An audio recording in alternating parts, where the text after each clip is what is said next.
All right, everyone, we are live on YouTube, and we're going to do a quick lesson on what we did this morning in Chord Academy.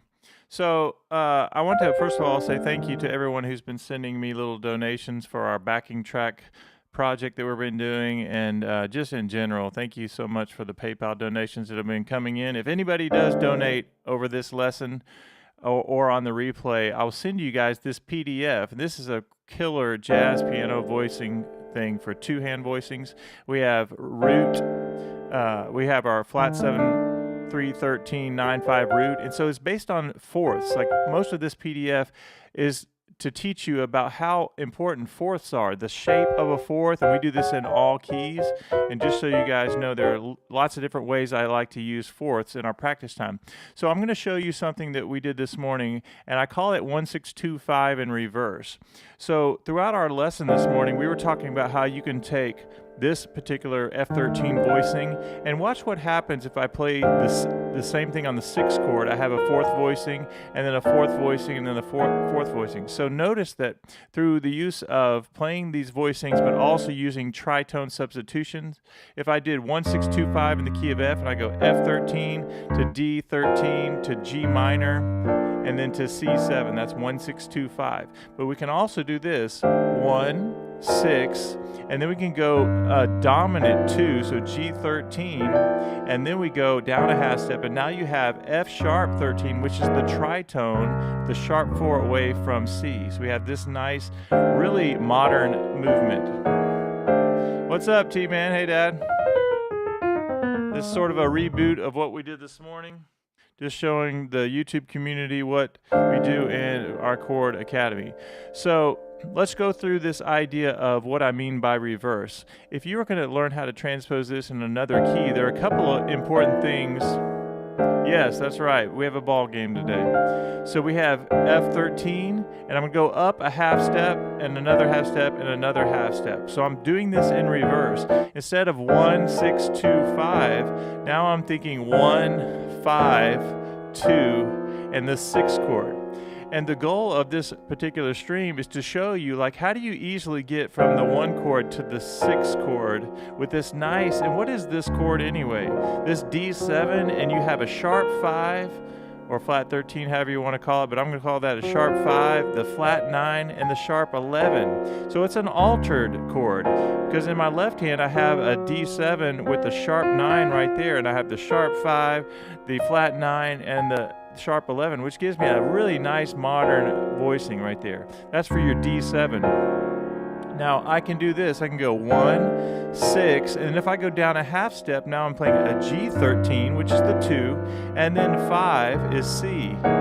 And that's from a C standpoint, that's a really nice modern voicing. That's 3, flat 7, sharp 9, sharp 5, flat 9, and sharp 11, right? From a C standpoint. But you can also go up a tritone, a sharp 4 in your left hand, and play that F sharp 13.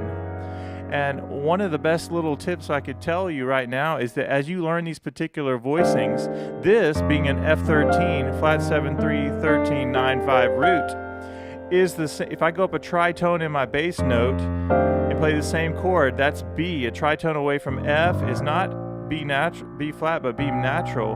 And then listen to how this same chord sounds. Wow, isn't that amazing right there? So this same shape can be an F, but it can also be a B7 as well. Really modern sound. So notice that just by doing half steps, I'm getting all of these chord voicings. Okay, so 1, 6, 2, and flat 2, and then 1.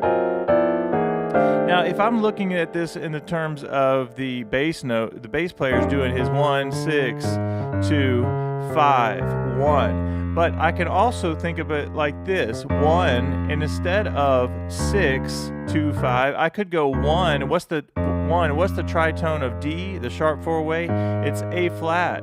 So watch this, I go here, that's A flat 13, then G13, and then F sharp 13. So even though it sounds really fancy, that's a fantastic turnaround. I could do 1, 6, G minor 2, and 5, but I'm doing 1, 6, go down a half step, G7 or G13, and then going down to F sharp 13.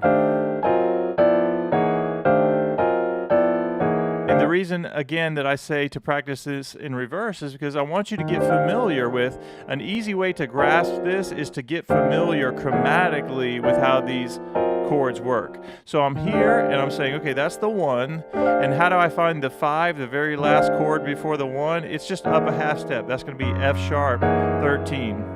And then to find the 2 chord, I'm going to go up another half step. Now I'm at G13. And then to find the 6th chord, I'm playing D7. I go up another half step, which can also be A flat 13. So I could do this 1, 6, but instead of 6, I'm doing A flat, and then chromatically down, and then F sharp. Again, here we go. 1, 6, 2, 5, 1. Now I'm going to practice going up. Get familiar with that. F7 or F13, up a half step to F sharp. If you go up another half step, now you're at G13. Doesn't that sound amazing? Now I can go down chromatically to my F, which is my home. 1, 6, 2, 5. 1, 6, 2, 5. Or 1, 6, G minor is 2, and 5.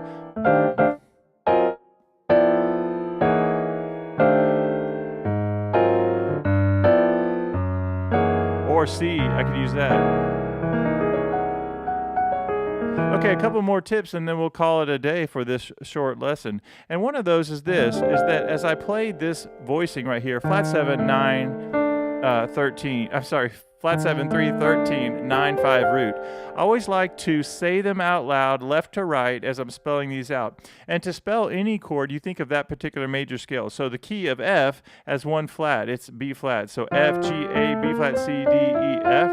The fingering I like to do is 1, 2, 3, 4, 1, 2, 3, 4. In the left hand, you're going to go 5, 4, 3, 2, 1, 3, 2, 1. And then to lock the hands up, we're just doing 1 octave. You're going to go 1, 2, 3, 4. So now you have B flat and with the 4th finger and the 2nd finger, and our thumbs are on C. Now this is important because as we learn our major scales, that can help us with all of our formulas.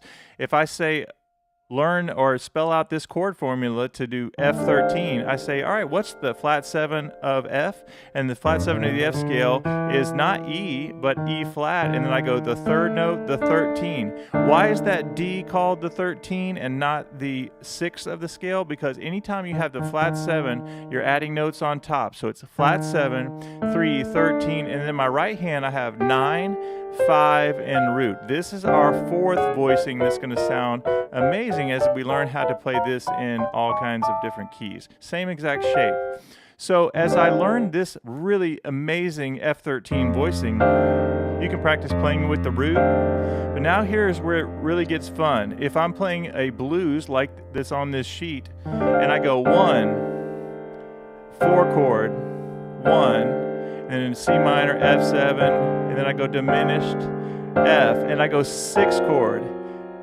2 chord is G minor, C, and I go 1, 6, 2, 5. Isn't that an amazing substitution? So instead of, now on your sheet music, you'll see 1, 6 chord, which is D7 altered, which we kind of talked about earlier, and then I go G minor, which even my G minor is a really nice, simple voicing, right? G minor 7.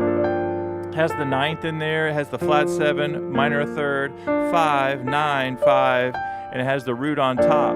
But instead of just doing the G minor 7, which does sound great, I can turn that into a G13. So now I have this 1, 6, and then down a half step, G13, and then F sharp 13. Bass player could play the F sharp or the C, which is 1, 6, 2, 5, or the bass player can play 1, 6, and then he could go flat 3, or flat 6, 5 if you want, or it can go 1, 6, G major, and then C. That sound, listen to how that sounds with all dominant chords. So F13, D7, G13, F sharp 13. And the way you're going to practice this, I want everybody to practice this, is that you're going to just get this one chord voicing down. You have F13, and think flat 7, 3, 13, 9, 5 root. And then all I want you to do is get familiar with this, what I call sitting on a voicing. You take your time, like listen to it sounds over F. And the amazing trick that I said you can do is that you go up to the tritone of F, which is the sharp 4 away from the scale, and then you play that as your bass. Listen to that over the same chord. How awesome is that chord right there? You have F13 or B altered. Right? That sounds amazing. So now I'm going to go up the half step. Now I have F sharp, 13. Still have this formula in my right hand. Now I'm going to go up another half step, G13. Okay, now if I go up one more half step, I have A flat 13. Now that's a good amount of chords to practice in one session. You say, all right, here's F13. Going to go up a half step. Now that's F sharp 13. Now that's G13, and if I go up one more half step, that's A flat 13. I can play the bass note, A flat, and I have this voicing. Notice once again, this stays in the shape of a fourth, and as I've demonstrated before, I'm all the time in my improvisations and things, I'm using these fourths. You can go up chromatically and doing all kinds of things, but from a chord standpoint, you can do some really amazing chords with the use of fourth, not only in your right hand, but also in your left hand as well. So we have F13, flat 7, 3, 13, 9, 5, root. And when I go up a half step, I'm doing the same thing. Now I'm an F sharp, flat 7, 3, 13, 9, 5, root. If I go up another half step on G, flat 7, 3, 13, 9, 5, root. And I'll go up one more, and now I'm at A flat, flat 7, 3, 13, 9, 5, root. Now, even though I've played these voicings thousands of times, I still like to say them out loud and even write them out. I love writing voicings out, even numbers we call formulas. And so I can say flat 7, 3, 13, 9, 5, root, because I'm engaging not only my finger muscles, but also my brain, remembering, okay, I'll go back to F if I'm having trouble. I go, all right, flat 7 of an F. Now, how do you find the flat 7 of any note? Go down a whole step. If you want the major 7, just go down a half step, which would be E. But we want a flat 7, go down a whole step and put your pinky on that note. So flat 7, 3, 13, go to the 9, 5, and root of the scale of F major. Okay, now I have that. Now I'm going to sit on that voicing. I can go 1, that's the 5 chord, or the 5 chord of F would really be the C with the altered, but you can play the substitution with the F sharp, and then that's the G13, flat 7, 3, 13 of G scale, 9, 5 root, and go up another whole step. Now you have A flat 13, flat 7 of A flat scale, 3, 13, 9, 5 root. And notice again that my root is on the top. Doesn't that make it a little bit easier as we do this? There's F13 and there's the pinky on top. If I go up F sharp, G, G13, A flat 13. And now, because I practiced this in reverse, this is the 1, this is the 5, that's the 2, and that's the 6. And I do this so I can easily grasp, the goal is to get to this next chord, this D7, the 6th chord. And it might be difficult, but if you work from the standpoint of the first chord and work backwards in half steps, you're going to have the 1 chord, the 5 chord, the 2 chord, and there's your 6 chord. And then I can even practice going just like I'm doing now, but very slowly. So I'm building up muscle memory right here. 1, 6, 2, 5. And isn't it really cool that you can do, if you need a 1, 6, 2, 5, I can do the same exact voicing, just moving it in half steps. And I'm doing 1, 6, 2, 5, and the bass player could play that. He could do D, he could do G, he could do C, or he could go F, he could go A flat, he could go G, and he could go C, or he could go 1, and then it could go A flat, go G7. Right? My pedal seems to be cutting out. I don't know what's going on with that. But you get the idea.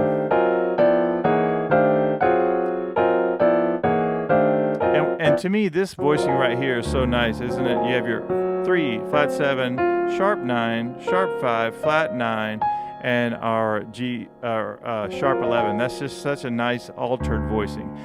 They call it altered when you alter things like the flat 9, you make it flat 9 or sharp 9, and you have these different extensions in the sharp 9, sharp 5, flat 5, all kinds of things make it what we call an altered voicing. So this voicing is just really nice.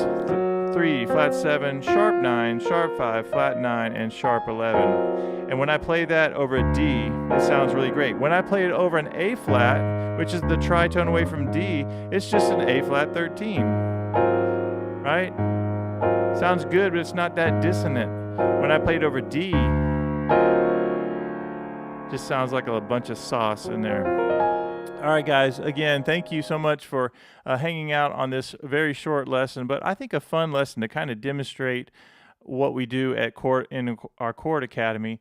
And thank you again for the donations that have been coming in. I'm cranking out these backing tracks, and I'm not putting advertising except at the very beginning of even the long play ones, because I appreciate the donations that are coming in, and we're going to make more and more of these. But you can also donate if you just enjoyed all the free content that I give. And so there are links in the description. Also, if anyone wants to be a member of the Chord Academy or our All Access Academy, just email me and let me know and tell me what your goals are, and would love to talk to you. But I hope you have an amazing day, and I hope you enjoy this lesson. I hope to hear from you soon.